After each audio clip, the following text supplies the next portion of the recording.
આમ તો અત્યારે શિયાળાની સિઝન ચાલી રહી છે, પરંતુ કહેવાય કે ભર શિયાળે ચોમાસા જેવો માહોલ તો તે વાતને પણ નકારી શકાતી નથી. વાત છે બનાસકાંઠા જિલ્લાના ધાનેરાની.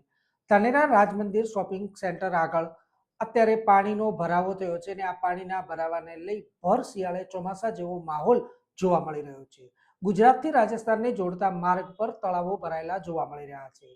વરસાદી પાણીના નિકાલ માટે નગરપાલિકા દ્વારા પાઇપલાઇન નાખવામાં આવી હતી અને તે બાદ ફરીથી ત્યાં જ નવી પાઇપલાઇન નાખવાનું કામગીરી શરૂ કરવામાં આવી છે. ત્યારે ખોદકામ દરમિયાન પાણી બહાર નીકળી જતા જાહેર રસ્તા પર પાણી ફરી વળ્યા હતા અને ભર શિયાળે ચોમાસા જેવો માહોલ જોવા મળી રહ્યો છે. અત્યારે નગરપાલિકા દ્વારા ધાનેરામાં વિવિધ વિકાસના કામો કરવામાં આવી રહ્યા છે. આ વિકાસના કામો ક્યાંક ને ક્યાંક લોકોને અડચણરૂપ થતા હોય તેવા પણ દ્રશ્યો સામે આવી રહ્યા છે. ઠેર ઠેર રોડ પર ખોદકામ કરવામાં આવ્યું છે. ક્યાંક ભૂગર્ભ ગટરના નામે ખોદકામ કરવામાં આવ્યું છે, તો ક્યાંક પાણીના નિકાલના નામે ખોદકામ કરવામાં આવ્યું છે, તો ક્યાંક ડિવાઈડર બનાવવાના નામે ખોદકામ કરવામાં આવ્યું છે. લોકોને રસ્તા પર ચાલવું મુશ્કેલ બન્યું છે. તો અત્યારે ધાનેરાના મોટા ભાગના તમામ રસ્તાઓ, રહેણાંક વિસ્તારના રસ્તા હોય કે સોસાયટીના રસ્તા હોય, ત્યાં ખોદકામ કરવામાં આવ્યું છે, જેથી કરીને ધાનેરાના લોકો ક્યાંક ને ક્યાંક નારાજગી અનુભવી રહ્યા છે.